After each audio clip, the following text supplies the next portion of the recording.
terlambat ya sampai berapa 15 menit ya.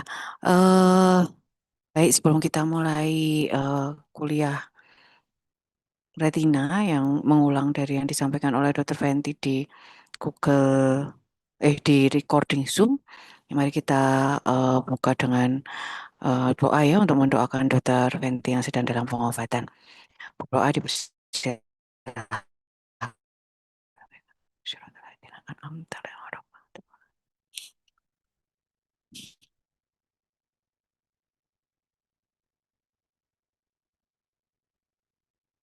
Baik, monggo.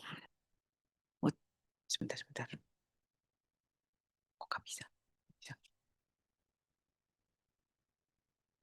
Oh, ada animasinya ya. Baik, ini topiknya adalah tentang retina dan makula ya, yang dari Dokter Fenty ini. Jadi kok dari anatomisnya, pakai kacamata. Oh, di tempat saya kok agak buruk ya. Tapi sih, sama aja. Iya, ya, baik, baik. Oke, oke. Jadi yang perlu diperhatikan dalam gambar ini adalah makula. Makula itu adalah di tengah dari retina ya. Jadi ini adalah pusat penglihatan. Kalau kita tarik garis lurus dari kornea ke lensa, itu nanti jatuhnya akan di makula sini lah. Lebih di pucuknya lagi itu namanya fovea. Gitu itu adalah ujung dari kerucut ya, ujung dari kerucutnya makula. Itu nah ini kita bisa melihat bahwa apa pada retina itu sebenarnya mulai dari sel fotoreseptor, kemudian sel bipolar, sel ganglion, dan sel-sel supporting di antaranya itu posisinya berjalannya tegak lurus.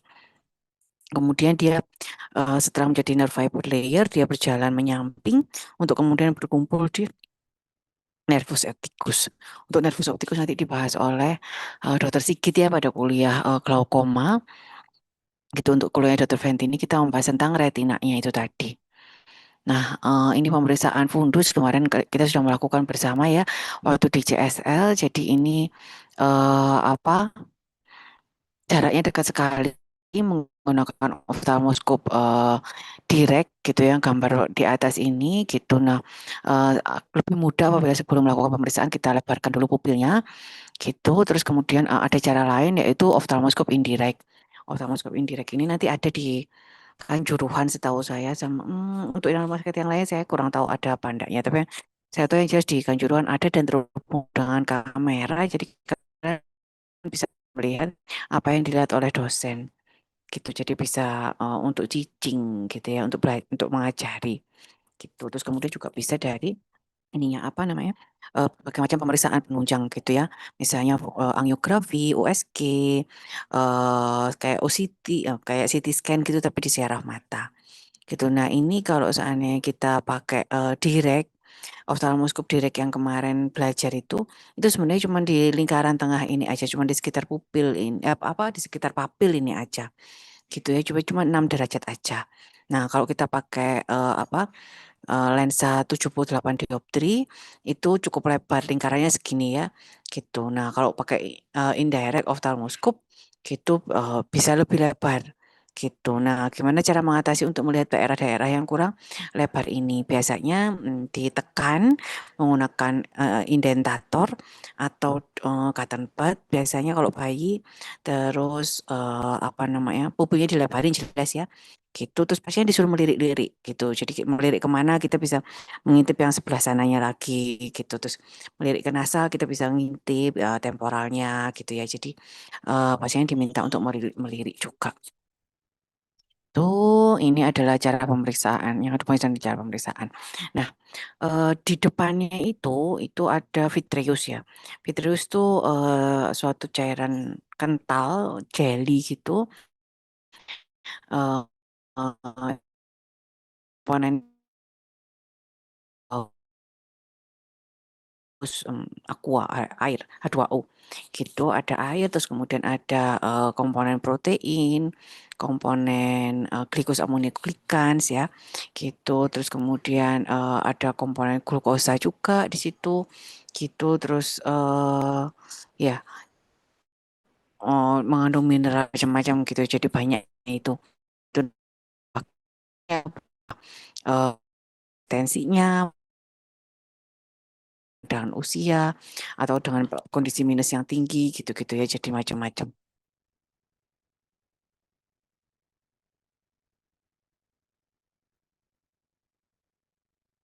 Oke ya baik. Nah ini terus kemudian kita lihat papil nervus opticusnya gitu seperti kemarin waktu kita usaha waktu melihat di ini apa namanya manekin ya gitu. Kalau manekin yang ada angkanya itu cepat gampang tuh kelihatnya ya. Itu nggak usah pakai oftalmoskop juga bisa, cuman pakai mata telanjang aja bisa gitu ya. Untuk papil nervus opticus diameternya 1,5 milimeter dan yang harus dievaluasi adalah Kaplan rasionya. Tapi kita kan sedang berbicara tentang retina ya ini ya. Nah, kemudian setelah itu neurosensori retina. Neurosensori retina ini bagian yang paling atas atau bagian yang paling anterior, yang paling dekat dengan vitreous dari retina. Gitu. Nah, dia sebenarnya transparan seperti kulitnya telur yang dalam.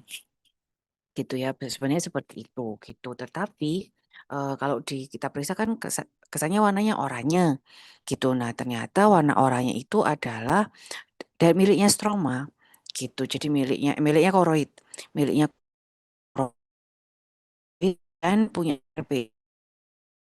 Apa retina bagian terakhirnya adalah retina pigmented epithelium dan di bawahnya lagi ada koroid. Itu memang banyak pigmennya kalau yang di situ ya. Gitu. Jadi sebenarnya retina sendiri warnanya adalah transparan. Nah, kalau yang biasanya kita lihat pertama,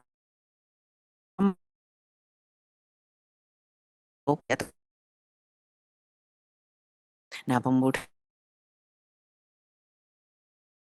jadi kaku, lebih lurus-lurus gitu dan warnanya lebih terang. Sedangkan kalau si vena itu warnanya lebih gelap dan kelihatan lebih berkelok-kelok.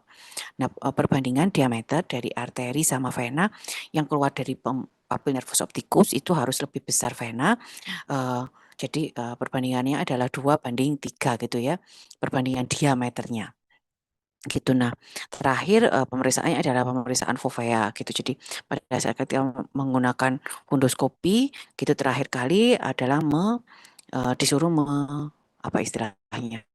Disuruh melihat lampu gitu. Nah, pada saat melihat lampu itu maka pantulan dari cahaya yang kita sinarkan melalui oftalmoskop itu di dinding kerucutnya fovea. Tadi kan sudah saya sampaikan bahwa fovea itu berbentuk kerucut ya. Itu akan membentuk pantulan yang seperti bintang di langit gitu. Jadi mungkin yang apa namanya yang gampang dibayangkan tuh kalau kita ada lampu kamar gitu ya atau lampu mobil itu kan di sekitarnya kan kayak ada pemantulnya itu kan reflektor ya gitu ya itu yang mengkilap itu. Nah itu jadi kesannya seperti itu. Jadi kita sinarkan lampu terus jatuh di situ jadi mantul lebih terang gitu. Ini tadi ya Vitrius. Ya,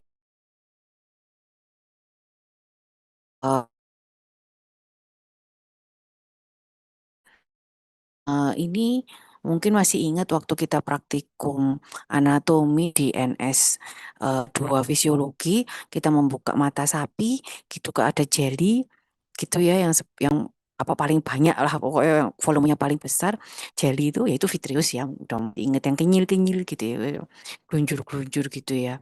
Yaitu Vitrius. Heeh. Itu dia memiliki perlekatan pada ora serata jadi pada tepinya retina ini. Gitu. Nah, kemudian apa ya yang penting dari itu ya, ada corpus vitreus itu ada bagian sentral sama pinggir, terus habis itu ada lapisan luarnya yang seperti membran hyaloid ya namanya ya, membran hyaloid. Jadi yang menjaga supaya si vitreusnya itu tetap tetap bulat gitu tuh nggak gluyur, nggak mencair keluar gitu. Udah ada deh. Kalau masih ingat zaman apa yang membedah mata sapi dulu mestinya sih ini ya, ya kayak gitu itu sama kok manusia juga seperti itu. Nah, kemudian ada pertemuan atau tatap muka ya antara si vitreus sama retina.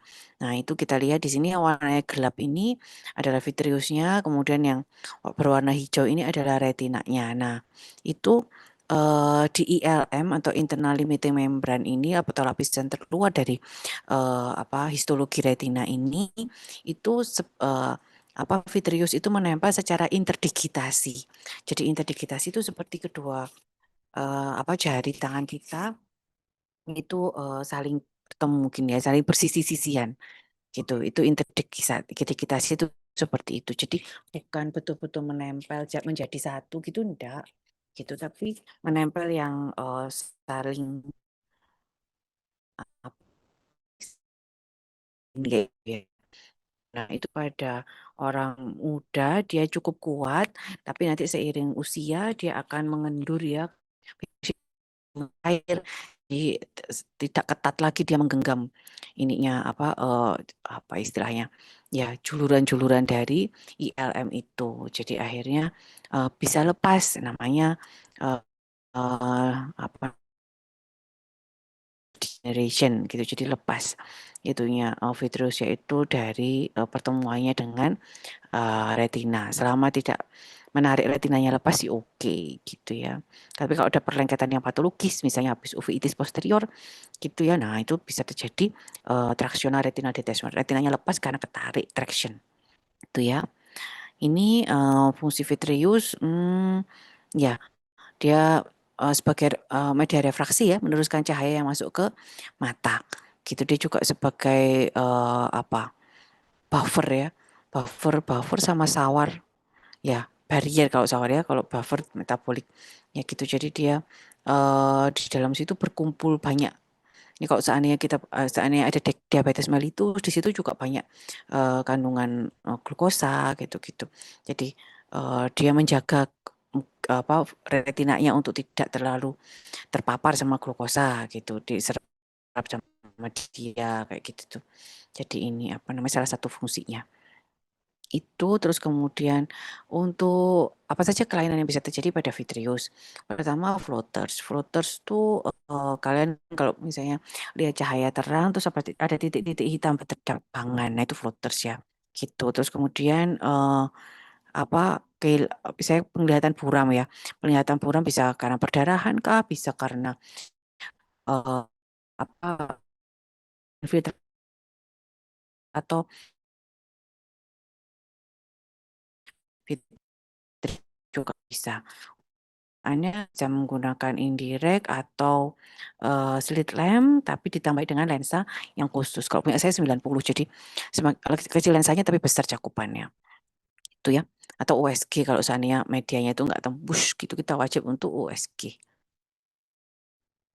Nah, ini adalah perdarahan vitreous, itu bisa terjadi traumatik atau non traumatik. Nah, non traumatik ini bisa terjadi misalnya pada diabetik retinopati. Kita ketahui kalau diabetik retinopati maka banyak pembuluh darah pembawa darah baru yang relatif apa istilahnya rapuh ya, jadi mudah mengalami perdarahan. Atau misalnya retinanya memang robek atau ablasio retina gitu. Terus kemudian PVD tadi itu sama neovaskularisasi retina juga kembali pada diabetes retinopati yang proliferatif ya gitu. Nah, penata laksanaannya adalah dilakukan vitrektomi gitu ya. Vitrektomi ini sudah semakin berkembang ya. Sekarang jaringannya juga udah lebih kecil gitu. Gitu. Ini ya. Jadi vitreousnya diambil ya trektomi ya. Itu, oh iya, yang penting dari perdarahan fetus juga adalah dia tidurnya setengah duduk supaya pada saat darahnya itu menjadi clot atau menggumpal itu dia tidak menutupi fovea, tidak menutupi makula gitu. Jadi adanya di bawah penglihatan yang tidak kita sadari gitu kalau ada yang menutupi itu ya ininya ya. Sisi petrasnya setengah duduk gitu ya. Tuh, terus kemudian ini adalah posterior vitreous detachment, ini ada gambarnya ya. Gitu. Jadi seiring dengan peningkatan usia terjadi degenerasi di mana vitreous itu menjadi mencair. Itu dia kehilangan asam hyaluronat ya, yang sesuatu yang membuat kenyal gitu kan. Suka kan itu kayak disuntik-suntikkan ke wajah atau ya gitu-gitulah, ada hyaluronik asidnya. Gitu ya, itu yang membuat kenyal, elastisitasnya baik itu ya. Nah, dia juga akhirnya akan kehilangan volume jelinya itu. Jadi karena lebih banyak cairannya gitu dan apa sifatnya yang kontraktil atau ndut-ndut itu ini apa melemah gitu. Akibatnya dia terlepaslah dari interdikasinya atau perlekatannya dengan internal limiting membrane yang memang cuma sekedar menempel aja. Nah, kan dia tadi seperti sudah disampaikan kan menempel pada ILM. ILM itu kan pada papil nervus opticus itu kan kayak bolong gitu kan. Nah, ini adalah gambar dari Weiss ring namanya. Jadi suatu cincin yang dibentuk dari lapisan membran hialoid atau lapisan dinding vitreous yang belakang yang terlepas dari papil nervus opticus. Jadi bentuknya ya memang dikelentek bunder gitu.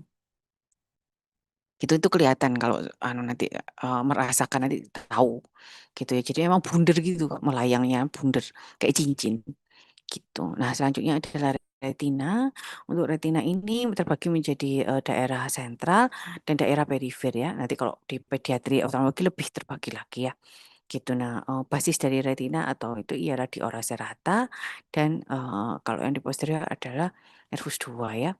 Itu terus kemudian 10 lapis retina itu harus dihafalkan. Ini ya. Jadi mulai dari yang belakang dulu. Jadi pigmen epitelium, retina pigmen epitelium atau RPE. Ini yang banyak mengandung pigmen dan menyerap sebagian besar apa istilahnya energi cahaya yang jatuh ke mata. Gitu.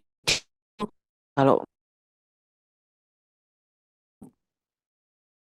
sama dia diserap gitu terus habis itu dikeluarkan secukupnya gitu dijalankan secukupnya ke retina gitu jadi apa ini kan sangat pigmen ya si RPE ini kalau orangnya boleh kan pigmennya tuh dikit emang ya gitu retinanya pun lebih terang gitu nah kalau dia terkena eh, ultravioletnya itu besar sedangkan kemampuannya RPE-nya dia untuk menyerap energi cahaya itu cuman sedikit gitu, cuma sesuai dengan matahari di daerah apa 4 musim yang memang nggak terang itu gitu ya, jadi nggak seterang waktu di daerah tropis ya, gitu ya. Akhirnya dia akan terjadi radikal bebas dan merusak RPE ini, gitu. Nah itu macam-macam penyakitnya nanti ya. Nah, jadi itu fungsinya RPE, dia menyerap cahaya dulu, terus kemudian cahaya sisanya berjalan ke depan. Gitu. Pertama ke sel batang, sel apa namanya, fotoreseptor ya, rod and cone ini, gitu. Terus kemudian dia berjalan ke sel yang horizontal ini, gitu. Atau sel penunjang ada Muller cell, Amacrine cell. Nah, terus kemudian dia bipolar ya, bipolar. Bipolar ini penting ya. Kemarin waktu mekanisme melihat kalau nggak salah udah ada. Terus habis gitu ke ini apa namanya RGC atau retinal ganglion cell yang kemudian nanti akan menjadi ini apa nerve fiber layer atau internal limiting membrane ini gitu ya. Jadi kalau lapisan-lapisannya, berarti kan sel-selnya ya, lapisan-lapisannya ada apa ini tadi? Hmm, external limiting membrane dulu, habis gitu nuklear, outer nuclear itu dari eh, apa badan sel ya, badan sel dari si atau inti dari fotoreseptor, kemudian habis itu outer plexiform layer, kemudian inner nuclear layer itu adalah inti atau badan sel dari sel Muller, kemudian sel Amacrine, sel horizontal itu nukleusnya di situ gitu. Terus kemudian inner plexiform layer itu apa serabut-serabut gitu layer ya emang ganglion, sel ganglion ya syaraf pada umumnya itu, kemudian serabut syaraf nerve fiber layer ke samping ya ininya ya perjalanannya. Itu, nah ini adalah perbedaan antara rod and cone gitu ya. Jadi jumlahnya adalah lebih banyak yang batang gitu dia tersebar terutama di perifer gitu. Kemudian dia menjaga kemampuan penglihatan kita di pencahayaan yang gelap gitu ya, atau dim gitu ya. Sedangkan kalau yang kun itu cenderung di cahaya yang terang gitu dan dia ada mempersepsikan warna juga gitu. Tuh sih itu ya. Kemudian ini tadi dibahas tentang RI gitu. Jadi dia merupakan sel kuboid gitu yang berbentuk heksagonal antara membran punya koroid sama retina. Dia menyerap cahaya, mempertahankan subretinal space. Kemudian fagositosis rod and cone outer segment yang udah selesai dipakai, gitu ya, udah dibuang. Gitu terus kemudian membentuk blood ocular barrier. Nah, ini juga merupakan tempat dari metabolisme vitamin A. Nah, kemudian habis itu ada bruh membran ya. Bruh membran itu di bawahnya lagi dari uh, ya, nama koroid gitu ya. Terus kemudian habis itu di bawahnya lagi ada koroid yang merupakan bagian dari traktus ovea. Jadi banyak pembuluh darahnya ya. Itu Nah, aliran darah ke retina itu dari mana saja? Gitu, dari arteri retina centralis ya yang masuk bersama papil nervus opticus itu. Dia berdarah itu ketika dari retina, kemudian setelah itu juga ada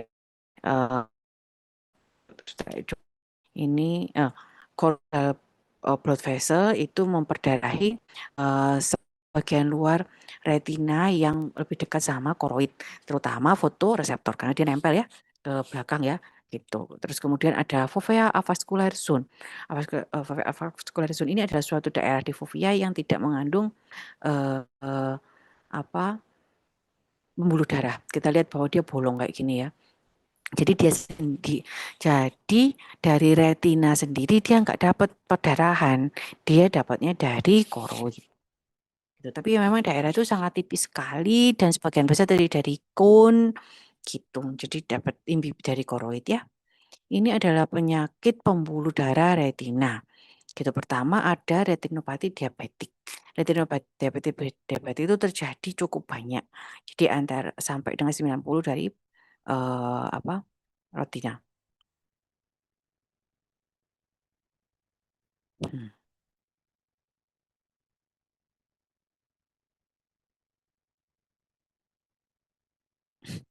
Oke, ya, penyakit diabetik retinopati ini sangat banyak ditemui, gitu terjadi pada 90% penderita diabetik kedua. Eh, yang mempengaruhi adalah berapa lama sudah menderita diabetes. Tapi biasanya setelah 5 tahun dengan gula darah yang sekitar 200 atau 250-an itu pasti sudah terjadi diabetic retinopathy. Gitu dia ada poor control of diabetes. Apalagi kalau seandainya dia sampai 300 sampai 400 ya. Terus kemudian dia hipertensi. Kemudian apa? Nefropati. Gitu. Jadi kok pasiennya udah gagal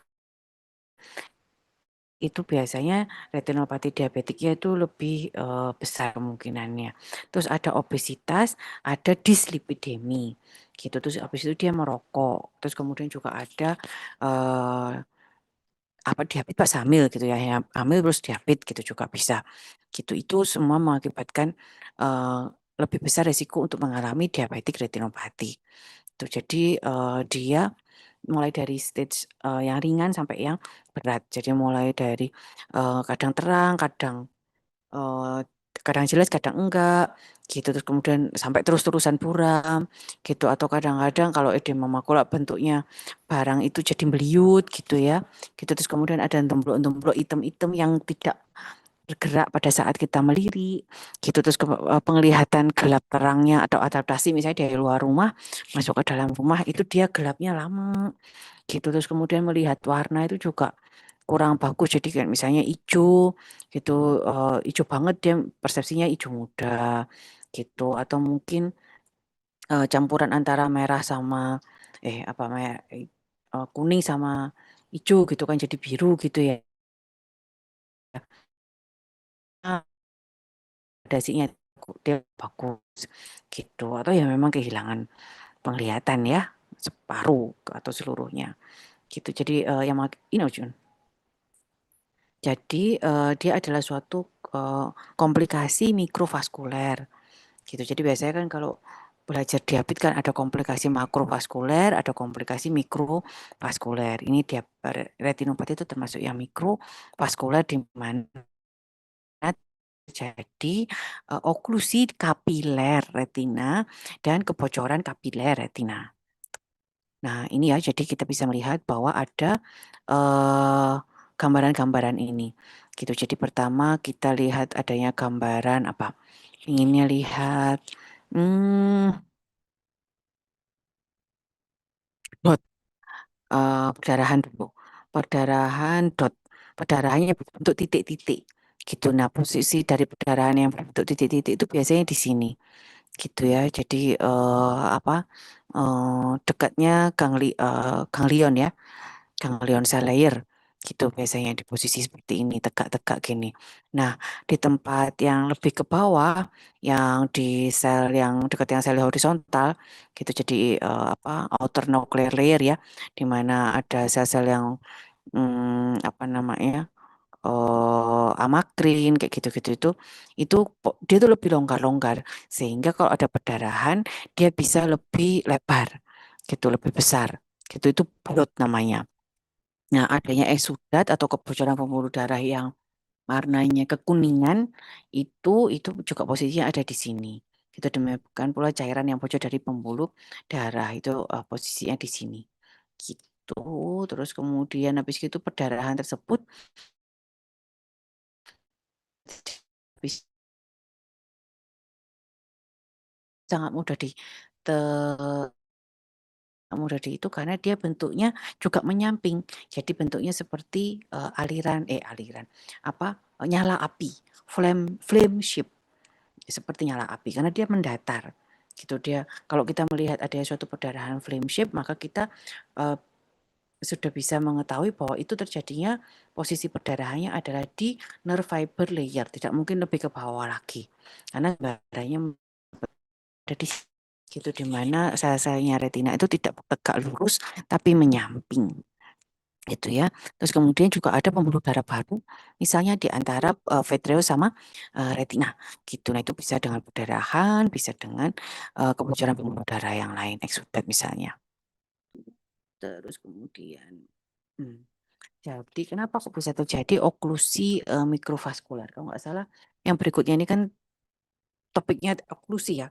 Gitu. Jadi pertama dia ada penebalan dari apa membrana basalis dari kapiler tersebut. Gitu. Terus kemudian ada endotelnya berproliferasi secara abnormal. Eh, terjadi peningkatan adesi dari platelet dari aliran darah nempel-nempel di situ. Kemudian terjadi penurunan dari viskositas darah.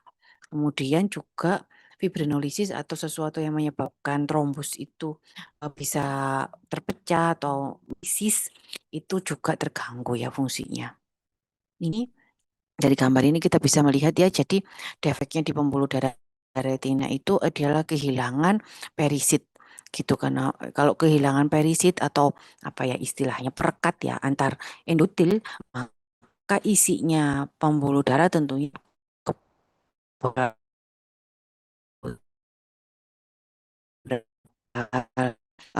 damage, pembuluh darahnya red blood cell itu juga berubah, meningkatnya apa platelet itu lebih mudah melengket itu ya.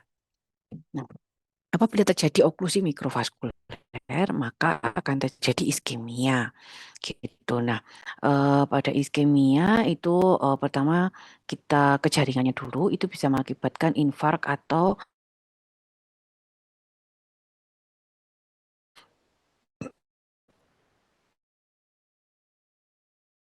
aliran aksoplasma atau apa ya eh, neurotransmitter yang berjalan seharusnya dari apa fotoreseptor sampai ke nerve fiber layer, kemudian habis itu masuk ke nervus opticus, itu tidak jalan gitu, akibatnya menumpuk menjadi sesuatu yang berbentuk seperti kapas, keputihan, apa seperti kapas gitu, jadi kayak awan gitu ya, jadi kayak mumbul gitu, itu namanya Cottonwool spot. Jadi Cotton wool spot adalah suatu bentuk bendungan aksoplasma, materi aksoplasmik yang tidak bisa lewat karena adanya infak dari jaringan uh, saraf yang seharusnya dia lewati. Nah, kondisi iskemia tersebut juga meningkatkan ekspresi dari vascular endothelial growth factor. Karena banyak sekali mediator yang merangsang pertumbuhan pembuluh darah baru, maka terbentuklah pembuluh darah yang baru. Pembuluh darah yang baru ini memiliki sifat yang rapuh, gitu rapuh sehingga dia mudah berdarah, misalnya dengan terjadinya vitreous hemorrhage tadi itu. Selain itu, dia juga mengakibatkan eh misalnya perdarahan perdarahan dan sembuh, perdarahan sembuh, perdarahan sembuh. Itu dia akan terbentuk suatu jaringan fibrovaskuler gitu. Nah, itu secara fisiologis dia itu memiliki tegangan gitu. Dia itu secara fisiologis dia itu akan semakin menarik gitu loh. Dia semakin mengkerut gitu ya. Mungkin pernah kayak misalnya kena knalpot gitu tuh kan kulitnya itu sembuhnya ya itu. Nah, itu bisa kalau kerutan tersebut menarik retina lepas, maka akan terjadi tractional retinal detachment. Selain itu, si pembuluh darah baru ini itu juga bisa tumbuhnya bukan di retina, bukan di papil nervus optik, bukan di vitreous, tapi di anyaman trabekulum. Gitu. Jadi di daerah em, perbatasan antara iris dengan limbus gitu ya. Jadi di sudut bilik mata depan itu nanti bisa terbentuk suatu pembuluh darah baru yang cukup banyak. Dia menu-menuin si siapa ini ayam trabekulum sehingga jalannya humor aqueous itu menjadi tidak lancar karena seharusnya melalui anyaman trabekulum itu dia akan mengalir ke kanalis klem gitu. Jadi anyaman trabekulum itu kan ya seperti jaring-jaring gitu kan. Nah, jaring-jaring kan harusnya longgar nih ditembus air. Ternyata di jaring-jaringnya itu tumbuh pembuluh darah baru. Jadi saringannya itu semakin rapat. Nah, karena saringannya rapat akhirnya airnya itu jalannya lebih lambat gitu. Kalau airnya itu jalannya lebih lambat, berkumpul lebih banyak di dalam bola mata, tekanan bola matanya meningkat. Kalau tekanan bola matanya meningkat, maka daerah yang paling rentan atau daerah yang paling uh, mudah atau yang paling tertekan, karena dia yang paling lemah itu adalah lamina cribrosa. Jadi daerah di mana dinding sklera yang kuat seperti periosteum itu tidak intak tapi bolong-bolong karena ditembus oleh nervus opticus gitu. Jadi terjadilah penekanan nervus opticus di tengah dulu, di sentral dulu, sedangkan sentral dari nervus opticus itu ialah asalnya dari perifernya retina gitu sehingga eh, apa hmm, retina atau serabut syaraf yang asalnya dari perifer itu mati, maka penglihatan kita yang pinggir-pinggir jadi nggak kelihatan. Kemarin waktu di tes konfrontasi, waktu CSL, di pinggir nggak kelihatan, harus didorong sampai ke tengah gini baru kelihatan. Itu namanya neovaskuler glaukoma. Itu ya. Nah, ini tadi sudah dijelaskan ya kayaknya kebocoran mikrovaskular itu karena endothelial tight junction-nya melonggar. Kenapa melonggar? Karena perisitnya hilang. Selain itu juga dinding kapilernya itu juga melemah. Kemudian peningkatan dari VEGF ini ya. Oh, ini jadi edem. Ini kalau sudah ada avison ya.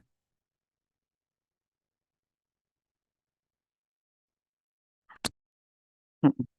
Nah, karena adanya suatu kebocoran mikrovaskuler, maka akan terjadi edem, terus kemudian munculnya eksudat yang hard, gitu, terus kemudian adanya perdarahan retina, gitu ya. Jadi edem tadi cairannya berkumpul di daerah outer ya, outer plexiform layer, gitu, daerah sekitar fotoreseptor sampai eh, apa mm, nukleus dari sel-sel bipolar ya, sel-sel yang di belakang Itu terus kemudian habis gitu eksudat, jadi sudah tergambar juga di situ. Terus kemudian perdarahan retina yang bisa mulai dari berbentuk dot, agak ke atas, blot yang agak lebar di bawah, sama flame shift yang di atas tuh ya. Ah ya ini, pada zaman dahulu kala, sebelum Dokter Melita pergi sekolah itu salah satu kewajibannya adalah membuat penelitian gitu ya, gitu sehingga bisa keterima sekolah ya, gitu. Nah,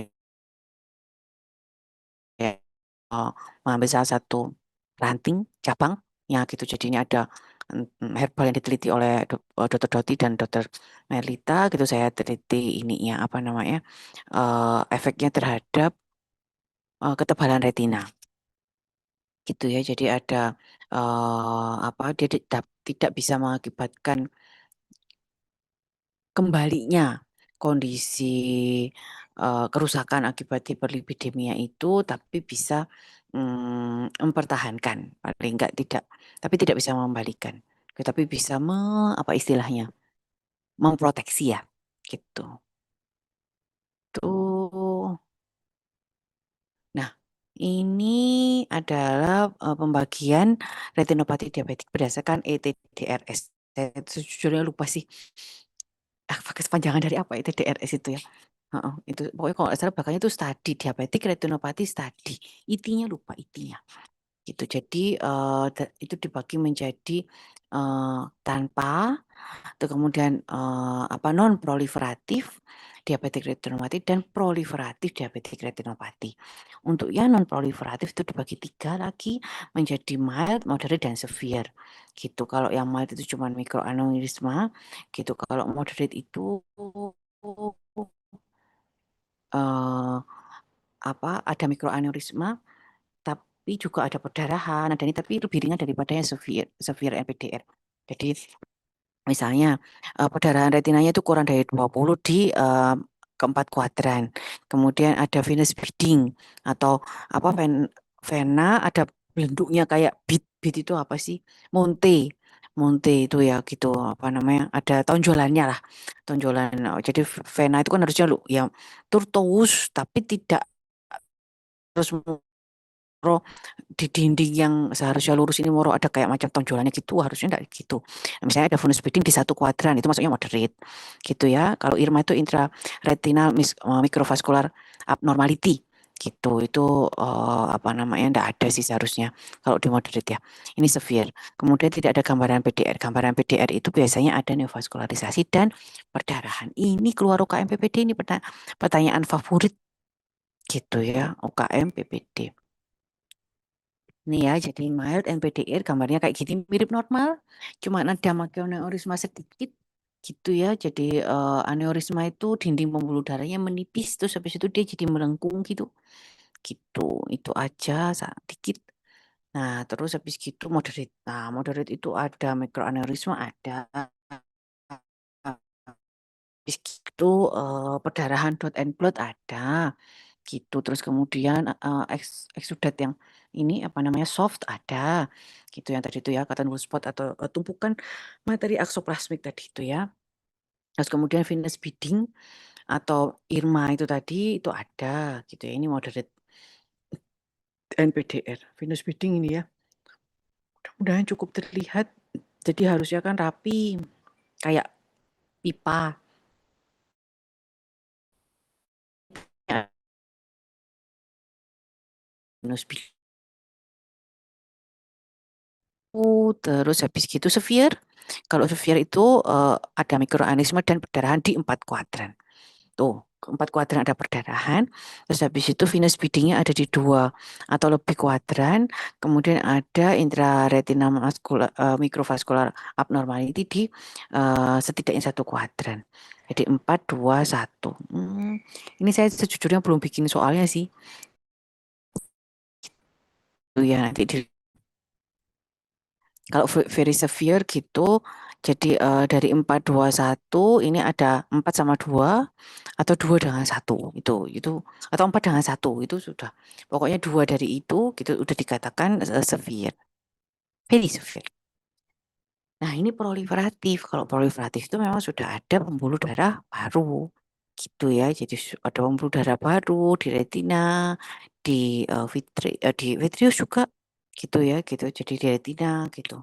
Ini kalau di retina jelas ya, gitu. Tapi yang biasanya di papil nervus opticus itu juga kelihatan lebih crowded itu bisa. Tuh. Kemudian ada yang disebut dengan CSME atau clinically significant macular edema. Ini adalah suatu edema retina yang terjadi dekat dengan fovea. Gitu. Artinya itu tadi yang kuning-kuning itu dekat dengan fovea. Biasanya pasiennya merasa penglihatannya lebih gelap gitu ya. Itu bisa terjadi pada baik NPDR maupun PDR asal jumlah cairannya itu memang cukup banyak untuk berkumpul di fovea situ. Gitu ya ini ya. Kalau ini tipe yang hard exudat close to fovea ini ya kuning-kuning yang jadi hard exudat itu warna kuning yang batasnya relatif tegas. Tuh terus kemudian berhubungan dengan thickening ya atau penebalan. Tuh ini hmm, apa saja komplikasi dari diabetik retinopati? Itu ada perdarahan vitreous, ada traksional SD, rubiosis iridis, glaukoma dan kebutaan pada akhirnya ya. Gitu. Mana?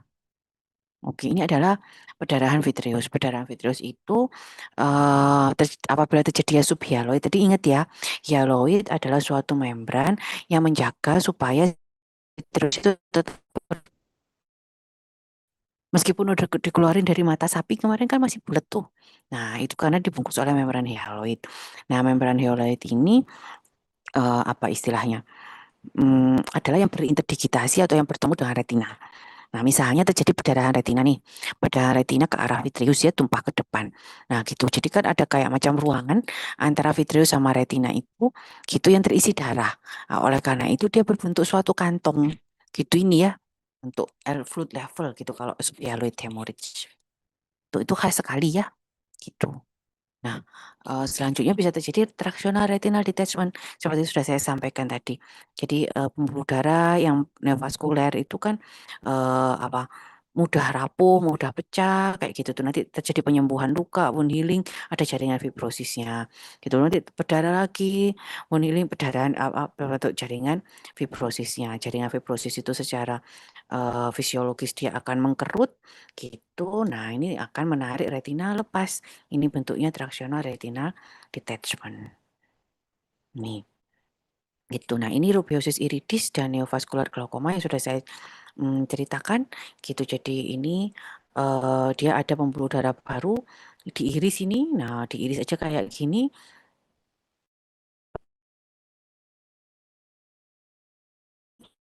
eh hanya spekulum, hanya metrospekulum kan di baliknya ilibus ini tuh, gitu. Sudah saringannya kecil, dikasih ini sempit lagi jalannya. Akhirnya itu tadi cairannya berkumpul, apa humor aqueous nggak bisa keluar, berkumpul tambah banyak dalam bola mata, tekanannya meningkat, menekan papil nervus opticus, apa hmm, nerve fiber layer-nya menipis, mati di situ, gitu. Akhirnya penglihatan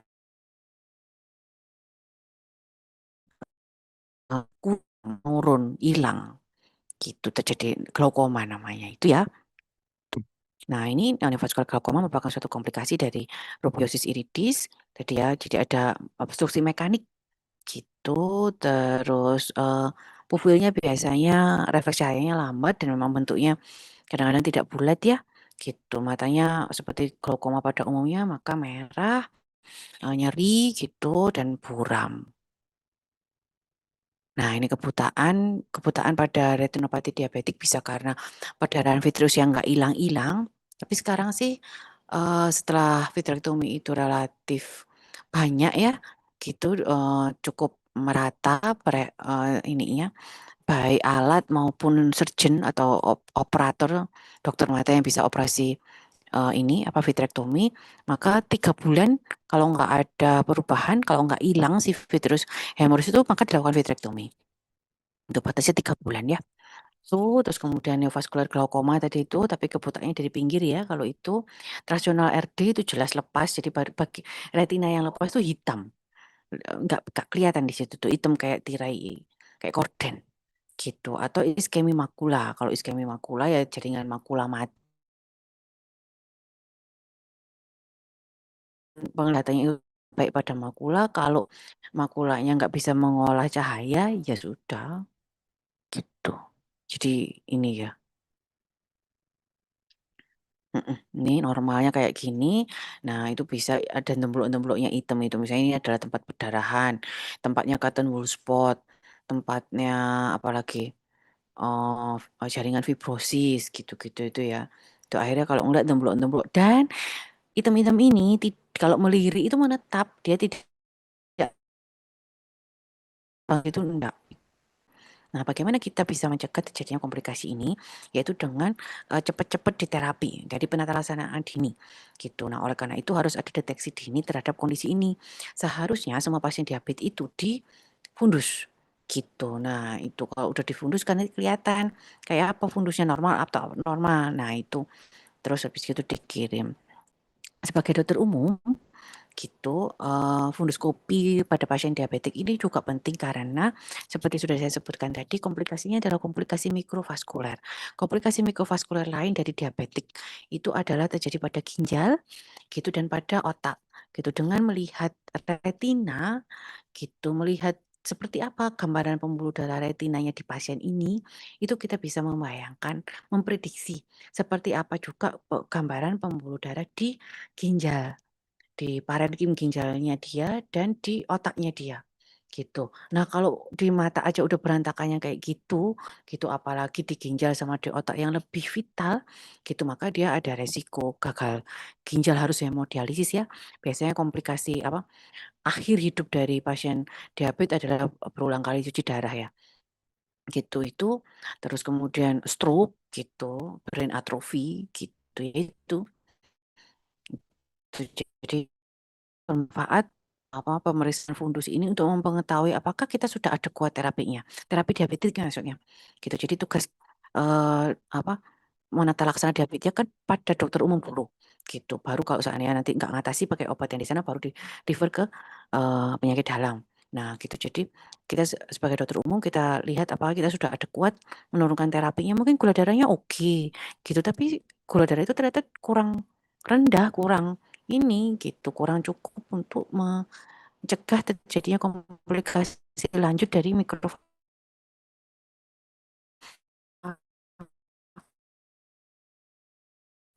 dipelajari funduskopinya. Ini jadi seperti sudah saya sampaikan, intervensi sistemik. Jadi obat diabetes mohon dihafalkan. Saya karena tidak hafal ya. Kalau saya ada pasien seperti itu maka saya suruh kembali ke dokter umumnya gitu untuk diterapi diabetesnya sampai sehat sampai ini gitu ya. Gitu. Atau kalau seandainya nggak ngatasi maka saya kirim ke dokter penyakit dalam dengan warning bahwa sudah terjadi komplikasi mikrovaskuler. Jadi mohon penata laksanaan yang lebih komprehensif. Nih ya, itu tadi sampai faktor risiko sistemiknya, apa namanya, si tekanan darah, kemudian gula darah, gitu, HbA1c harus nggak boleh lebih dari 7, gitu. Terus ini apa gula darah puasa. Kemudian apalagi tekanan darah dan lipid profile gitu, ini harus minimal segini gitu. Terus kemudian melalui perubahan gaya hidup dan terapi farmaku. Kemudian harus di screening minimal 5 tahun setelah terdiagnosis tipe 1 gitu atau langsung pada saat diagnosis tipe 2. Terus habis gitu pada pada saat hamil gitu. Ini conducted by ophthalmologist and general practitioners. Jadi ada dokter umum juga gitu yang memiliki kompetensi di funduskopi gitu ya. Itu harus kompeten. Oke. Itu ini eh kita juga ada laser ya. Gitu. Jadi retina yang iskemi tadi itu ditembak pakai sinar laser sampai mati.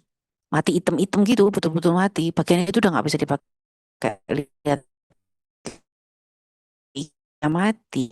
Dia tidak berteriak-teriak minta disuplai oksigen dari pembuluh darah gitu. Jadi nggak akan tidak akan terproduksi VEGF.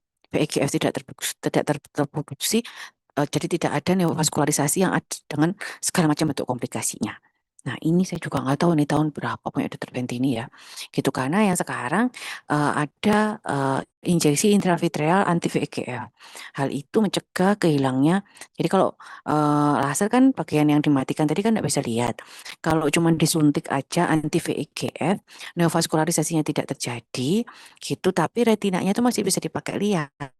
Jadi nggak ada kehilangan penglihatan. Ini nih. Ini kena indicate that anti VEGF injection therapy, ranibizumab sekarang udah banyak, ranibizumab, bevacizumab, aflibercept, terus apalagi yang Eylea tuh ya pokoknya banyak macam ini dan sudah terbukti lebih dari 2 tahun ya, antara 5 tahun, 10 tahun gitu sudah ini udah cukup bagus gitu. Kalau sekarang tuh anti VEGF termasuk first line ya, gitu jadi first line terapi, gak cuman adjuvan aja. Oh, kalau nah dikatakan bahwa mediator-mediator inflamasi, anti VEGF dan lain sebagainya yang memburuk kondisi retina itu berenang-renang di vitreous, gitu ya. Seperti saya tahu tadi saya sampaikan waktu anatomi tadi itu, jadi vitreous itu ada macam-macam isinya, gitu. Nah itu untuk salah satu cara supaya mencegah supaya retinanya itu tidak terpengaruh oleh semua mediator inflamasi dan mediator-mediator macam-macam itu tadi, diambil vitreousnya gitu. Jadi supaya lebih sehat gitu ya diganti dengan silikon, cairan silikon.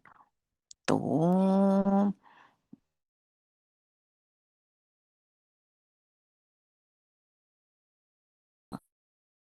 Ya, yang enggak agresif, yang konservatif ialah ini tadi vitrektominya untuk menghilangkan mengambil perdarahan vitreus gitu dan membebaskan retina dari vitreoretinal traction ya. Jadi yang tadi itu yang ada kayak fibrosis itu. Tuh, oke. Jadi pada PDR, laser terapi itu primer, kemudian habis itu anti VEGF juga bisa sebagai terapi first line apabila tidak bisa di vitrektomi cepat. Ini ini harusnya tuh ada sesuatu di atasnya ya. Gak cuma konklusi ini aja di atasnya tuh pasti ada sesuatu. Sehingga nanti di bawahnya konklusi dan ada topiknya nih mestinya. Ya wis ya wis. Itu tadi ini tentang vitreous hemorrhage dan tractional. Kemudian ini adalah diabetik makular edem. Itu first line terapinya adalah anti VEGF ya. Gitu. Jadi diabetik makular edem anti VEGF itu adalah first line terapinya. Gitu bisa diganti dengan injeksi steroid triamcinolone acetonide gitu apabila dia tidak terrespon pada uh, EGFT itu hanya pada pasien pseudofagi atau ya pasien yang lensanya udah lensa buatan. Soalnya kalau lensanya masih lensa dari ini alami itu asli gitu, maka dia dengan pemberian steroid ini akan terjadi katarak yang langsung putih gitu ya. Kalau enggak di sentral bisa dikasih laser atau vokal ya, vokal laser. Seharusnya di fluoresin fundus angiografi dulu supaya lebih spesifik, lebih precise. Ini adalah daftar ininya follow up-nya kalau nggak pasien diabetes yang nggak ada diabetes retinopatinya kontrol setiap setahun. Kalau yang mild bisa setiap 26 bulan, moderate setiap 3 bulan, severe biasanya tiap bulan, PDR bisa tiap 2 minggu soalnya khawatir perdarahan kayak gitu-gitu itu ya. Nih, kapan harus dirujuk? Itu kalau seandainya ada gejala visual seperti penglihatannya buram, melihat floaters, matanya nyeri, gitu. Kemudian kita pada saat otoscopy itu ada edema makula, ada PDR, baru muncul perdarahan vitreous, gitu, retinal detachment, ablasi, gitu. Kemudian atau ada katarak, gitu ya. Nah ini atau adanya kehamilan dan nefropati ya, gangguan ginjal tadi itu. Itu untuk yang diabetik. Apakah boleh apabila ada pertanyaan langsung ditaruh di kolom chat aja gitu nanti saya jawab terakhir gitu ya.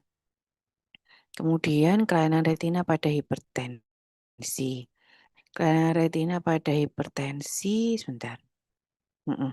itu yang terutama terjadi adalah vasokonstriksi ya, gitu, vasokonstriksi vokal. Itu adalah dari hipertensinya sendiri. Kenapa kok terjadi seperti itu?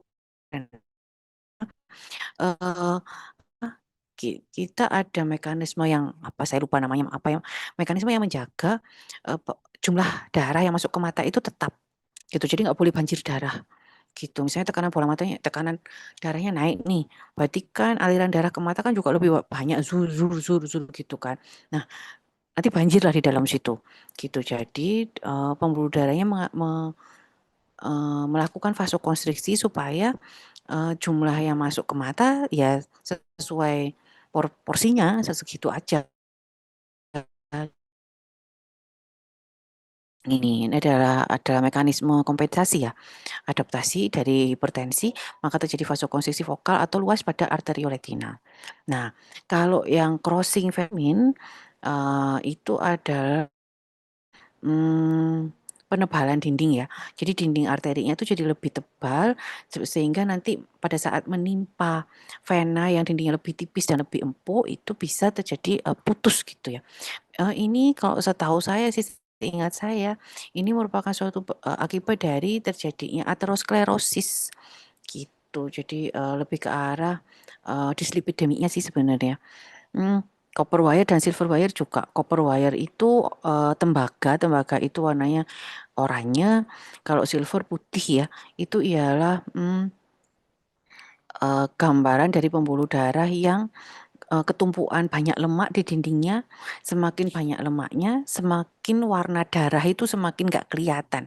Darah itu kan warnanya merah. Kalau lemaknya sedikit, merahnya tuh masih tembus, jadinya akhirnya warnanya oranye, gitu. Tapi kalau lemaknya banyak, warna darahnya itu, warna merahnya itu udah nggak kelihatan lagi dari luar dindingnya.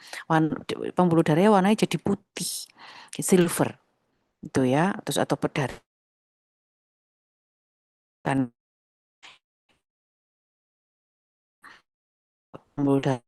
Nah, ke katot itu tadi karena daerah yang, rusak, nggak bisa jalan aksoplasmiknya, jadi sebenarnya sih mirip ya.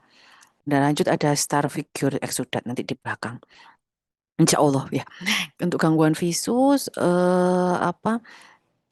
penurunan tajam penglihatannya tergantung, lokasi kelainannya.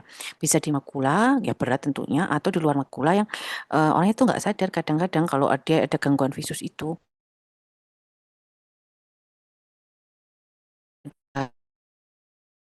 Darah penderita hipertensi. Ada spasme dari pembuluh darah, ada pati. Pati itu, kayak fungsiolesa gitu, jadi nggak ini, seharusnya kerja apa, dia nggak kerja itu, gitu ya. Retinopati, ya, rusak ya. Kemudian oklusi. Nah ini ya, jadi angiospasme pertama berasal dari angiospasme. Biasanya kelihatan pembuluh darahnya itu kayak kaku gitu. Harusnya kan dia ada melengkung-melengkungnya lah dikit. Nah, dia tuh kayak kaku gitu. Terus kemudian angiopati. Angiopati terjadi perubahan organik pada sini pembuluh darah. Nanti bisa kelihatan ya. Jadi ini normal kayak gini. Nah, awal kompresi itu arterinya ini nimpa vena. Jadi kesannya seolah-olah putus. Nah, yang kedua si siapa namanya? Arterinya itu nimpa vena sampai dia jadi berkelok gitu atau berbentuk V atau S gitu. Terus kemudian yang ini tandakan ini jadi dia mengecil. Yang lewat di pembuluh darah retina itu dia mengecil gitu. Nah, kalau yang ini betul-betul melengkung, betul-betul melengkung, betul-betul putus, tapi ini pangkalnya atau agak jauh dari terus itu tadi dia membesar, ada bendungan gitu ya. Sklerosis senil. Jadi apa namanya? Secara normal karena usia, maka dinding pembuluh darah itu memang jadi sklerotik. Itu bisa senil namanya karena usia. Gitu. Tapi ya cuma sampai awal kompresi ini aja kayak gini toh bentuknya. Gak sampai ada kayak bendungan menyempit kayak gini tuh nggak ada. Gitu. Jadi kalau yang hipertensi itu ada 3 V ini, ada tapering 4 ini sama ada banking ya nomor 5 itu ya. Hmm, Sial dinding pembuluh darah, oke. Jadi ini yang saya sampaikan tadi itu refleksnya kalau di apa lewat oftalmoskop itu kalau kita lihat warnanya jadi tembaga ini oranye gitu, terus kemudian atau lebih putih ini tadi ya. Atau bisa juga ini fibrous cord. Jadi cuman kayak apa jaringan fibrous saja, gak kayak pembuluh darah gitu, saking putihnya. Nah, ini retinopati diakibatkan oleh kondisi dari hipertonus dan angiopati yang lama gitu. Terus kemudian ini adalah dasar terjadi hipertensi retinopati. Oke. Jadi pertama terjadi iskemia retina, gangguan nutrisi, dilanjutkan dengan eksudasi. Mm, gitu. Jadi ada perdarahan retina, adanya cotton wool spot gitu atau soft exudat kata lainnya gitu, terus hard exudat dan edema papil nervus opticus gitu. Jadi papilnya yang edem ya. Hmm.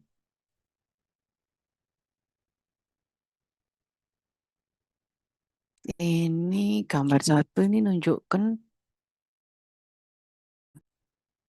oh ini apa namanya coba kok diteruskan. Enggak tuh enggak ada ini ya. Oke oke. Jadi kalau menurut saya gambar satu ini menunjukkan adanya crossing fenomen tuh ya. Gitu. Jadi pembuluh darahnya tampak putus ini. Ini kita lihat ya, gitu. Pada saat arteri bersilang pada vena itu tampak putus seperti ini. Gitu. Untuk yang berikutnya ini mungkin udah seperti fibrous cord atau ya kayak putus-putus gini ya pembuluh darahnya ya. Gitu. Ini lebih sih yang kop gitu di mana daerah yang koper tuh jadi lebih enggak kan koper enggak batas itu tadi. Terus kalau yang ini yang ditunjuk sama sih kalau saya fenomen kalau menurut saya yang ditunjuk ini. Kalau yang ini juga menunjukkan yang keempat itu di mana dia tertulis ya. Jadi di tempat yang ketimpa itu pertama dia melengkung, terus kemudian ujungnya itu jadi kayak terbendung gitu loh. Jadi kayak lebih gede ini kan kita bisa melihat ya, yang di yang dekat sama arterinya, yang tempat ketimpanya itu kan kecil gitu. Nah, semakin ke sana kan semakin menggede, apalagi yang ini sampai melengkung-melengkung gini nih. Itu bendungan ya. Mm, mm, mm. Karena nggak dikasih panas, saya pun tak tahu yang mana yang harus di ini. Ya secara ini aja. Kalau yang kiri atas itu ini ya ada cotton wool spot ini sedikit ini terus habis gitu ini juga cotton wool spot banyak. Kita lihat di sini papilnya batasnya itu nggak tegas udahan. Gitu. Kenapa bisa nggak tegas ya karena aliran asoplasmisnya itu sudah sangat terhambat. Gitu. Ini makular ya. Dan apa istilahnya?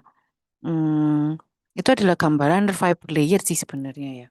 Gitu di makula ini kita lihat apa yang menunjukkan tadi itu apa fovea makular fovea FAV fovea avascular zone gitu ya. Ini terlihat ada perdarahan flame shift juga berarti nerve fibrillary itu adalah perdarahan gini. Ini yang jelas papilnya batasnya tidak tegas ya. Jadi emang sudah suatu retinopati hipertensi grade 4 sih kalau menurut saya sudah emergency itu. Ini lebih jelas Grid rasio tidak dapat dievaluasi, perbandingan diameter arteri vena yang keluar dari papil itu sangat jauh dari 2/3, mungkin 1/4 atau 1/4 ya, 1/4 atau 1/5. Kemudian adanya perdarahan flame shift di sekitar papil dan cotton wool spot di sekitar papil nervus opticus gitu yang menunjukkan adanya bendungan gitu. Ini kelihatan arah serabut retinanya ya dari makula ke papil nervus opticus. Nah, ini Whitefield namanya.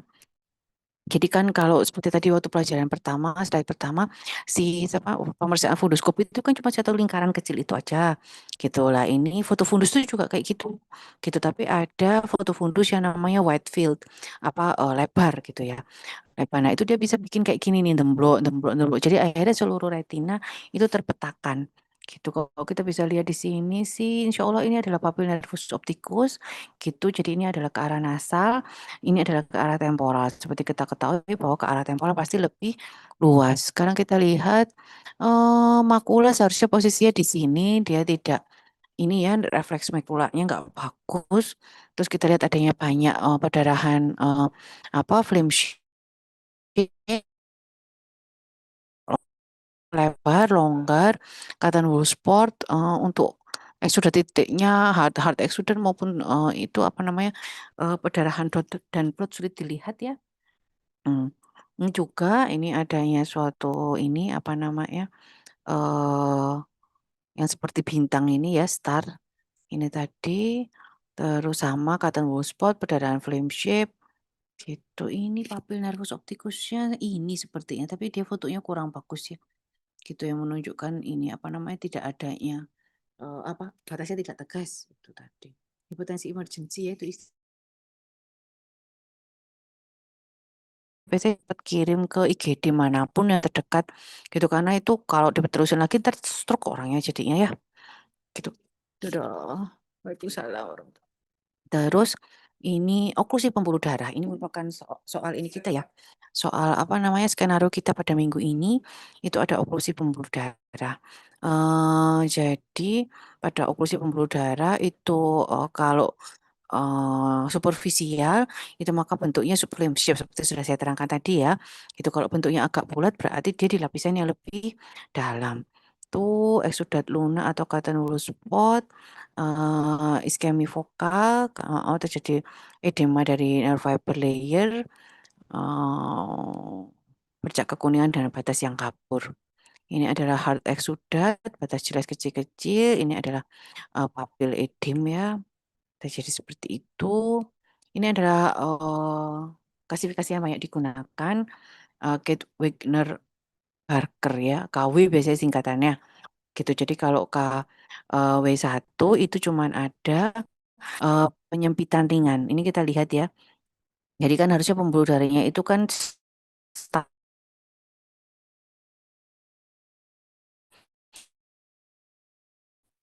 gitu. Jadi itu sklerosis, penyempitan ringan. Jadi lebarnya pembuluh darah itu nggak sama. Gitulah. Kalau KW2 itu terjadi tambah sempit, terus kemudian apa konstriksi setempat, terus ada aveniking. Aveniking itu kayak kecekek gitu loh. Kecekek tadi itu ya kan crossing fenomena. Jadi terjadi di mana ini vena ketimpa sama arteri itu kayak kecekik gitu, kayak ya kayak gitu ya, gitu. Tapi masih belum ada tanda-tanda retinopati. Kita lihat di sini sudah nggak merah, itu sudah kop. Nah, ini kalau tiga itu apabila ada apa gejala retinopati dengan eksudat seperti eksudat lunak dan perdarahan retina. Tuh, nih ya eksudat lunak, soft eksudat atau cotton wool spot sama perdarahan retina. Gitu. Terus kemudian ini KW4 itu sama seperti KW3 cuma ditambahkan dengan edema neuroretinal. Ini kelihatannya kalau apa retinanya itu meninggi. Papil edem. Jadi papil edem adalah suatu kondisi yang terjadi pada kedua mata. Kalau pada satu mata namanya edema papil. Kalau papil edem OD sama OS. Ya, penyempitan arterial menyuluh dan konstriksi tempat yang luas ini lihat ya. Semuanya menyempit tapi ini potong, ini potong, ini potong, ini potong, ini potong itu ya. Tadi kayak kayak kepotong-potong semuanya gitu. Jadi konstriksi di situ. Kemudian apa jelasnya sklerosis dari arteriol. Ya, yang jelas arterius sih. Nah, ini CRAO. CRAO ini juga penyakit favorit MPPD biasanya yang keluar adalah cherry red spot. Cherry red spot ini khas CRAO atau kalau ya pokoknya intinya kalau ada keyword ada itu apa cherry red spot udah langsung jawab ada CRAO. Gitu ya penyebab terbanyaknya adalah aterosklerosis tentunya dia penglihatannya buram mendadak matanya tenang putih warnanya buram mendadak. Nah, ini jadi ada vasokonstriksi dan segmentasi dari pembuluh darah seperti iring-iringan sapi gitu. Jadi cattle trucking gitu ya, iring-iringan truk apa iring-iringan sapi gitu ya. Yang digiring gitu itu bentuknya ini keputus-putus gini ya. Kemudian apakah cherry red spot ialah di mana makula itu warnanya masih merah, sedangkan itu berwarna pucat gitu. Karena tidak teraliri darah, karena si arterinya tersumbat gitu. Nah, kenapa kok si makula ini masih terwarna merah? Karena dia di situ adalah lapisan retina yang paling tipis dan warna koroidnya masih kelihatan karena tipisnya itu tadi. Prognosisnya jelek. Ini ya terapinya turunkan tekanan intraokuler. Harapannya aliran darahnya balik gitu dengan itu. Terus kemudian vasodilatasi. Kadang-kadang dia disuruh bernafas pakai apa kayak kantong kertas gitu, bernafas di situ gitu. Itu karena CO2 dapat meningkatkan ini apa namanya vasodilatasi. Ini ya atau dengan obat-obatan ini. Gitu ini nggak dikasih sama dokter mata pasti kerja sama penyakit dalam gitu. Terus habis gitu kalau secara ini bisa dimassage gitu ya. Jadi di apa namanya tekan-tekan gitu terus kemudian parasentesis. Parasentesis itu ditusuk kamera okuli anteriornya gitu untuk mendapatkan eh, apa untuk menurunkan tekanan intraokuler. Umur aku sudah keluar tekanannya menurun. Gitu ditusuk cek apa namanya COA-nya, korneanya.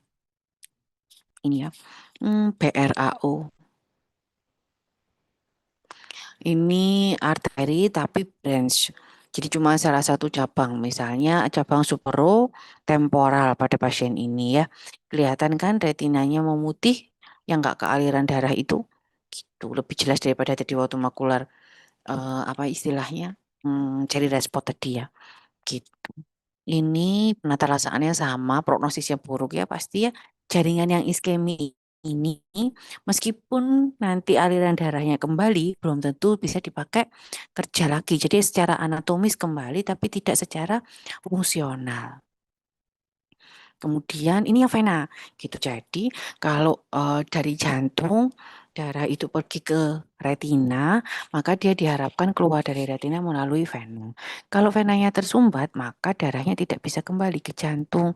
Akhirnya dia apa tumpah ya, bertebaran di retina itu. Makanya gambarannya seperti ini, gitu perdarahan film shape di seluruh kuadran retina. Gitu itu menunjukkan bahwa ini adalah perdarahan yang ada di daerah atas gitu. Jadi menyamping gitu karena memang akhirnya nanti semua kembali ke vena retina centralis yang ada di mana papil nervus opticus gitu. Jadi makanya gambarnya kayak gini. Khas banget ya problem shape. Ini ada di itu ya, skenario ya ada di gambar di modul. Untuk penata laksanaannya sebenarnya untuk CRVO-nya sendiri sih nggak ada. Laser fotokoagulasi itu ialah untuk mematikan daerah yang iskemia gitu karena daerah yang iskemia tersebut bisa memproduksi VEGF yang akan akan menciptakan pembuluh darah baru dengan banyak sekali komplikasi. Itu ya. Ini kalau non iskemik itu tandanya, tapi kok gak ada ya di sini ya? Iya, gak ada. Jadi ini kan ada non iskemik dan iskemik. Kalau non iskemik itu masih bagus, iskemik itu jelek. Non iskemik itu biasanya tandanya ialah kematiannya itu kurang dari 25% dari seluruh retina.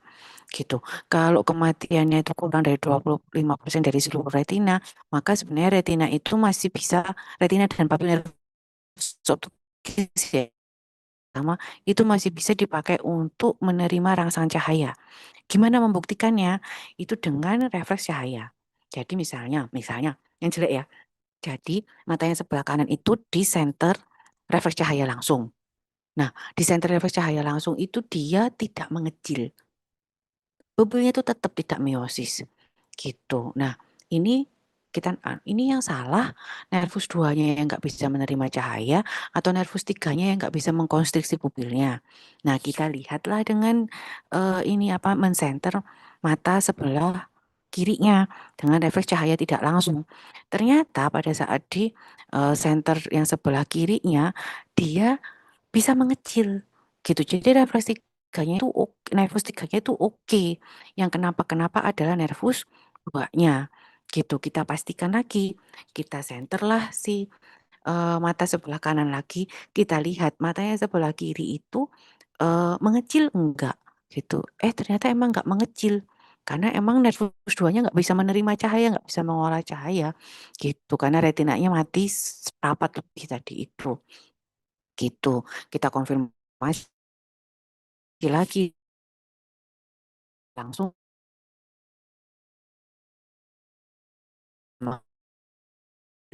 gitu ya. 2-nya oke, 3-nya oke. Yang sebelah kanan 2-nya nggak oke, 3-nya oke gitu ya. Itu jadi namanya RAPD, Relative Apparent Pupillary Defect. Tuh. Terus habis gitu BRVO. BRVO ini berarti sumbatan venanya itu cuma terbatas di satu cabang aja gitu ya. Sama sih sebenarnya gambarannya, cuman terjadinya di kuadran yang mana gitu aja.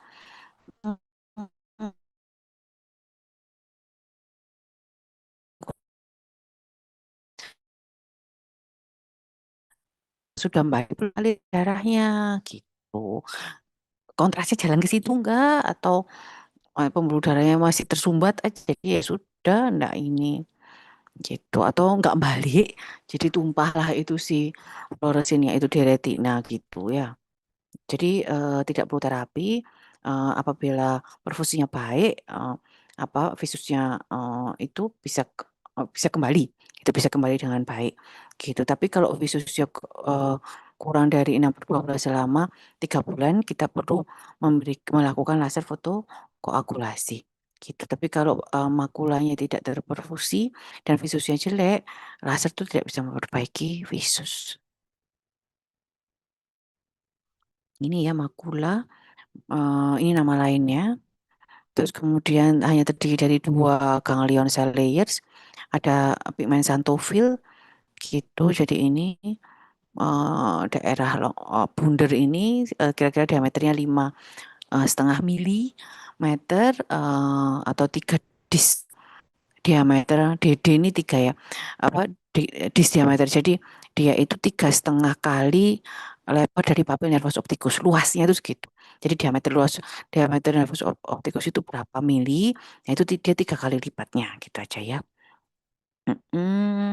Ini posisinya ada sekitar 4 mili temporal dan sedikit lebih ke inferior 0,8 daripada optic disc, daripada papil nervus opticus. Ini ya fovea centralis itu adalah cekungan atau depresi di inner retinal surface gitu. Ini semuanya terdiri dari cone gitu. Terus RPE-nya juga tinggi, lebih tinggi juga. Kemudian ini. Jadi cekungan yang persis di tengah ini atau selebar papil nervus opticus itu namanya fovea 1,5 milimeter. Nah, kan kalau seandainya terjadi apa-apa di makula gampang banget nih terjadi demblok di tengah ini. Gitu ya, atau nah ini di tengah ini beliut kayak gini. Ini metamorfopsi ini gambarannya. Kalau ini skotoma ya, barang-barang itu bisa kelihatan mengecil atau membesar gitu. Kata metamorfopsi itu tadi. Nah, ini CSCR, Central chorioretinopathy itu adanya edema di makula yang terjadi dari penurunan fungsi RPE dalam memompa cairan keluar dari retina. Itu sebagian besar terjadi pada laki-laki yang memiliki kepribadian tipe A yang kemudian terinduksi stres. Jadi tipe A itu adalah perfeksionis. Apa-apa tuh maunya rapi, apa-apa tuh maunya benar. Terus kemudian dia tiba-tiba ada deadline, ada stres. Kayak gitu tuh bisa mengakibatkan CSCR ini. Kemudian ini ya, jadi ini kelihatan ya di laptop masing ya, kelihatan central, serosa, chorioretinopathy. Ini kalau di FFA kelihatan kebocoran gitu ya. Jadi fungsi pompa dari RPE-nya itu enggak jalan, jadi si fluoresinnya ini masih numpuk aja di situ. gitu. Terus kemudian si OCT ini kayak macam CT scan-nya ini kelihatan ada di subretina, subfoveal, submakula, di atasnya RPE, yang merah ini RPE. Jadi antara nerve fiber layer sama RPE itu ada rongga yang terisi cairan. Gitu ya. Jadi degenerasi makula terkait usia. Ini juga mengakibatkan banyak sekali kebutaan ya. Gitu. Dia merupakan secara normal terjadi degenerasi dari baik RPE, membrana Bruch dan choriocapillaris. Sehingga sisa metabolisme dari RPE itu tidak bisa yang berupa lipofusin ini ya, ini namanya lipofusin kuning-kuning ini, itu tidak bisa terangkut keluar oleh RPE, keluar ke Bruch membran dan langsung keluar ke pembuluh darah melalui choriocapillaris. Gitu. Loh, cuman itu tok. Jadi ya wis. Nah, RFD ini merupakan pengguna utama dari itu apa namanya? Nanti VEGF karena RMD ini nanti bisa terjadi pembuluh darah baru, neovaskularisasi mengalami kebocoran seperti biasa gitu. Jadi biasanya disuntikan anti VEGF itu sih ini ARMD ini. Gitu. Dan karena faktor risikonya adalah salah satunya adalah sinar ultraviolet, maka pasca operasi katarak memang di mana lensa kristalin itu diganti dengan lensa tanam atau intraocular lens yang tidak ada filter ultravioletnya, berbeda dengan lensa kristalin yang diciptakan dari lahir ya itu, maka ininya resiko mengalami ARMD ini akan menjadi lebih besar gitu. Jadi harus asupan apa antioksidan kayak gitu tuh harus banyak gitu. Ini retinal detachment ya, jadi terjadinya lepasnya neurosensory retina dari RPE. Kita tadi kan lihat ada RPE, habis itu ada fotoreseptor dan atasnya. Nah, dia lepasnya tuh di antara RPE sama fotoreseptor itu. Gitu ya. Jadi bukan RPE-nya lepas gitu, bukan. RPE lepas ada lagi ceritanya. Gitu. Ini ada lepasnya dari retina mulai dari fotoreseptor sampai atas itu dari RPE-nya. Tuh ya bisa karena robekan atau non robekan, misalnya ketarik gitu atau emang ada cairan merembes di bawah si apa di antara RPE sama fotoreseptor tadi itu kayak yang di CSCR tadi ya. Ini adalah bentukan dari break atau robek retina itu bisa bentuknya robek atau apa namanya full thickness ini atau hole bolong gitu atau ter itu kayak tarian gitu gitu ya. Jadi ini mana mana mana. Ini U-ter terus habis gitu ini linear. Mm-mm. Ini huruf L tapi nggak lengkap. Ini bolong gitu. Ini dialisis. Jadi harusnya tertekan dia sama Vitreusnya mengalami dialisis terus habis gitu jadinya lepas. Di ora serata ya biasanya. Mm-mm. Dynamic vitreoretinal traction ya ya ya. Apalagi? Ini. Ini adalah retinal detachment yang rhematogenus atau karena robekan. Jadi dia ada PVD yang akut, jadi seharusnya tertekan retinanya ke belakang itu sama sama vitreous, tapi karena dia detach dengan cepat terjadi eh apa namanya robekan retina gitu dan retinanya sendiri sebenarnya juga sudah mengalami degenerasi perifer gitu ya. Jadi PVD sendiri sebenarnya bisa terjadi uncomplicated seperti ini gitu atau bisa pada saat si posterior itu apa vitreosia itu berdegenerasi dan berkumpul ke depan gitu dia mengakibatkan apa terjadinya robekan dan perdarahan gitu atau memang dia menarik pembuluh darahnya sendiri gitu retinanya enggak apa-apa tapi pembuluh darah retinanya ikut sama vitreous apa ke depan robek terus perdarahan tapi itu jarang. Hmm. Nah, ini adalah degenerasi periferi yang dibicarakan tadi itu. Jadi ini apa? Biasanya kondisi-kondisi yang di sebelah kiri ini relatif tidak berbahaya ya. Jadi yang seperti apa cairan yang ditinggalkan oleh si siput kalau dia berjalan gitu, snail track gini atau skisis. Skisis ini memang kayaknya bolong kayak lepas gitu tapi relatif lebih aman, tidak akan lebih lebar. Ini white without pressure, jadi retinanya itu memang berwarna putih di situ pada seharusnya warnanya tetap oranye. Ini ada tumpukan dari apa pigmen. Terus atrofi koreoretinal yang difus, terus habis gitu ini adalah tempat eh, apa attachment dari vitreoretina. Karena memang kan antara vitreo sama retina kan attach ya tadi itu ya di ora serata, di tepinya papil nervus opticus gitu sih. Kalau lepaskan bentuknya bundar tadi itu.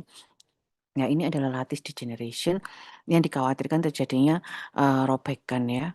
Ini bentuknya. Itu Ini adalah, robekan retina yang, fresh, yang barusan aja terjadi, gitu. Biasanya terjadi ini, kayak lepas gini kan kelihatan ya gitu, kayak kulitnya telur, kulit arinya telur yang lepas gitu kan, gitu. Ini bisa sampai ora serata, sedikit berwarna putih dan pembuluh darahnya itu ngangkat gitu, itu. Ini juga kelihatan kalau nggak ada koroidnya. Tahu kan kalau koro itu kayak iris gitu kan ya, maksudnya koro itu kan jalan-jalan, apa ada salur-salurnya kayak gitu tuh, ini kan nggak kelihatan. Gitu tuh sama kelihatan breaknya segede-gede ini ya.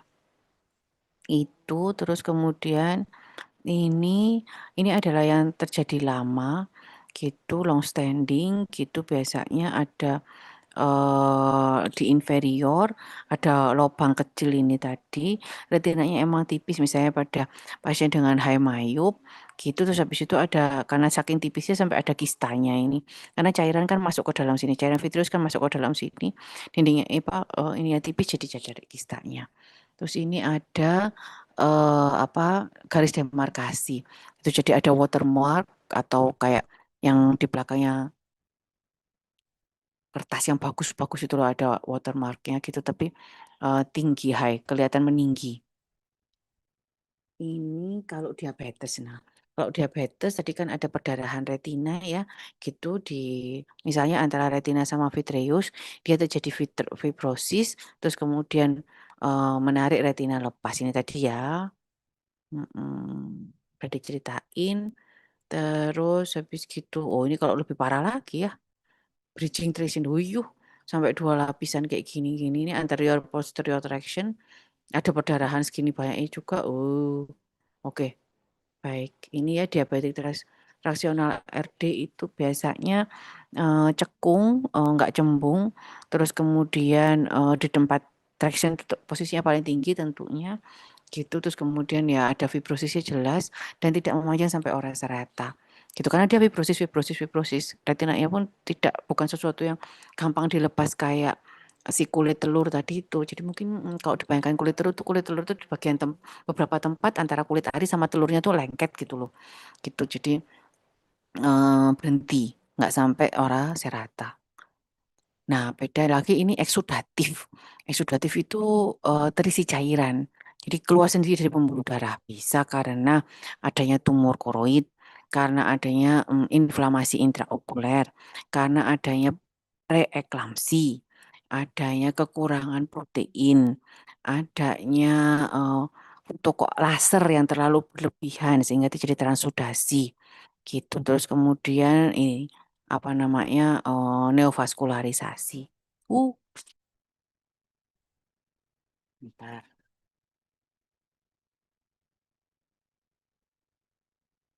Oke. Terus kemudian habis gitu ada tanda-tanda dari eksudatif RD. Nah kita lihat ini ya bentuknya itu cembung, cembung gitu. Elevasinya meningkat ini mengkhawatirkan tumor ya kalau ini gitu. eh, Bisa sangat mobile bergerak-gerak, cairannya itu pindah-pindah gitu. Terus ini apa namanya? Ada leopard spot kayak gini ya. Ini setelah dia mendatar lagi. Ini dede-dedenya bisa retinoskisis jadi karena secara apa fisiologi secara penuaan dia menjadi lebih apa lebih tipis dan lebih rata gitu. Terus kemudian kadang-kadang bisa terjadi robekan. Terus koroidal tapi tidak terjadi ablasi, cuma rapid doang. Oh, terus gak lepas, jadi cuma robek tapi gak lepas. Gitu, makanya di tempat-tempat yang lengket ini orang serata ya. Gitu, terus kemudian yang detach itu koroidnya, jadi koroidnya lepas dari sklera. Gitu, biasanya kalau matanya terlalu rendah tekanan bola matanya, gitu. Ini bisa kelihatan orang serata, tapi ini nggak kelihatan. Atau efusi uvea itu jarang. Jadi dia merupakan suatu kombinasi dari retinanya detach, koroidnya juga detach. Jadi kelihatan meningginya itu sekalian koroidnya gitu, atau di beberapa tempat ada yang meningginya itu tipis kelihatan dindingnya. Terapinya diikat gitu. Jadi namanya scleral buckling. Dipasang apa kayak macam sabuk gitu. Terus kemudian silikon band ya gitu gitu terus habis gitu bagian retinanya itu kayak ditekan gitu ke arah eh, ke arah retina yang lepas skleranya itu ditekan ke arah retina yang lepas, jadi skleranya yang dideketin gitu. Nah setelah itu dari dalam biasanya disuntik sama gas yang kekuatannya cukup tinggi sehingga mendorong retina yang lepas itu nempel ke sklera yang udah disabui sehingga posisinya lebih dekat sama dia. Terus setelah itu biasanya ada retinal fluid yang terperangkap. Nah, itu dicublesi gitu, kecil-kecil gitu dicublesi dikeluarkan dari subretina. Itu butuh apa namanya stereoskopis yang sangat bagus gitu karena perbedaan lapis demi lapisnya itu. Oh, atau pada beberapa kasus skleranya nggak perlu disabui, cukup disuntik sama gas itu aja, udah cukup untuk menempelkan sampai kembali ke posisi semula, nggak perlu sampai sklera dideketin. Atau di vitrektomi sekalian. Di vitrektomi, tractionnya itu bisa dibersihin gitu. Terus kemudian kalau ada apa robekan yang lebar bisa dilaser gitu. Kalau vitrektomi, jadi pendekatannya dari dalam. Ini, oh, apa ini adalah buta senja? Ini kayaknya sudah ada di mana ya? Di saya malah ya, gitu enggak sih? Yang defisiensi vitamin A, gitu ya. Ini gangguan sel batang. Ini kan defisiensi vitamin A, tapi juga bisa diakibatkan oleh retinitis pigmentosa. Gitu. Jadi memang kelainannya di sel batang retina yang mengalami degenerasi. Sehingga dia apa pertama rabun senja ini tapi terus karena tadi sudah ada di anatomi fisiologi ya, sel batang banyak di perifer. Jadi akhirnya penglihatan perifernya hilang. Kemudian ada memang kelainan kongenital yang sel batangnya itu emang nggak jalan, nggak berfungsi gitu. Mulai lahir memang sudah rabun senja titik, tapi tidak tambah parah, nggak kayak retinitis pigmentosa gitu. Terus bisa buta senja, katarak, refraksi berat, yaitu gejala aja sih ya. Gejala dari ini bisa kalau anu lebih gelap gitu aja. Ya, pemantulan cahaya terganggu, defisiensi, tidak dapat meregenerasi rodopsin yang hilang. Ini mutasi sel batang, gitu sehingga terdapat bentukan pigmen seperti pun spikel. Terus ini mendapatkan respon rod yang datar, yang nggak bagus. Jadi ada, tapi nggak bagus. Ini ya kesulitan adaptasi gelap dan sore hari, buta senja, terus kemudian penglihatan perifer terganggu karena memang fungsi dari rod terganggu, gitu ini. Adanya serosis konjungtiva, adanya bitot spot, gitu, terus kemudian dilanjutkan dengan serosis kornea ya sampai ulkus kornea dan seterusnya. Ini silau, kesulitan mengemudi malam, adaptasi lambat. Diagnosisnya ya tergantung penyakit penyebabnya apa. Kalau penyakit penyebab defisiensi vitamin A seperti yang waktu kuliahnya EED kemarin itu ada ERG ya. ERG ini mengukur gelombang listrik di retina. gitu. Terus kemudian ada perimetri, menilai ininya apa seberapa menyempit lapang pandangnya yang perifer, terus memeriksa kadar vitamin A dalam darah, gitu. Terus kemudian kalau kelainan gen ya diperiksa mutasi genetiknya. Penata laksanaan ini ya sudah ada di itu pengobatan WHO ada di tempat saya itu ya. Jadi apa saat pertama kali datang besoknya sama 2 minggu sebelum 2 minggu setelahnya. Kalau retinitis pigmentosa itu setiap hari dikasih tapi sedikit bantunya. Gitu jadi akhirnya diberikan low vision aid untuk membantu penglihatannya. Mm-mm. Sama sih sama CSNP ya terapi yang nggak ada harapan. Kalau yang itu sama kacamata kayak gitu tuh latihan. Ada tumor juga ya. Tumor intraokulit tapi mungkin awal asalnya dari pigmen kali ya. Makanya dibahasnya di sini retina pigment epithelium gitu jadi melanoma maligna ini ya bisa sampai kayak gini. Tapi biasanya ini merupakan suatu metastasis dari yang dihepar dibahas. Ah ya kan? Betul. Jadi metastasis dari yang dihepar. Jadi kalau di mata muncul berarti dihepar itu udah ada dari 1 tahun kemarin lebih gitu. Biasanya yang diambil. Kalau buat mata sih prognosisnya bagus. Yang buat meninggalnya karena yang dihepar. Nah, terus ada lagi kemungkinan adanya metastasis dari tumor-tumor ini ke koroid seperti CA mame, CA paru, dari daerah urogenita, daerah gastro, gitu ya. Kemudian koroidnya meninggi, ini kita lihat ya, meninggi dan pucat, tidak berpigmen, gitu. Jadi ablasio retina yang eksudatif, gitu. Ini DD-nya adalah melanoma maligna tapi amelanotik. Jadi harus di FNAP sebenarnya. Ini terapi prognosisnya buat mata mungkin nggak begitu buruk sih ya. Nah ini retinoblastoma nanti kita bahas di pediatri ya.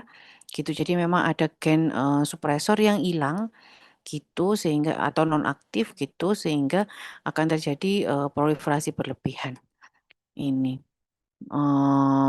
bisa di dalam gini tok bisa jalan sampai ke nervus opticus sampai ke otak. Nah, itu berbahaya. Maksudnya ya ininya ya untuk nyawa juga berbahaya gitu. Nah, ini bisa dedeknya atau bisa di apa dede ya, dede bisa bisa jumbo bisa juga terjadi karena adanya apa inflamasi gitu.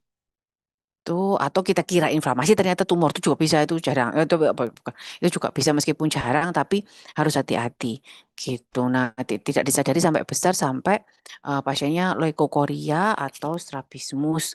Jadi entah juling atau bagian tengah matanya putih.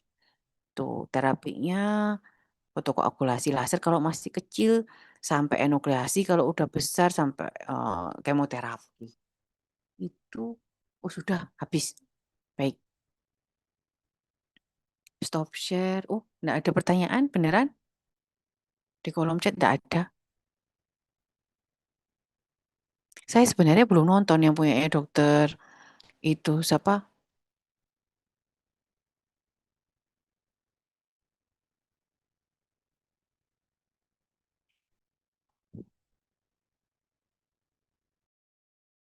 Saya belum nonton punya dokter Fenty. Emang ada bedanya? Emang apa bedanya? Emang kenapa kok sampai sampai perlu itu?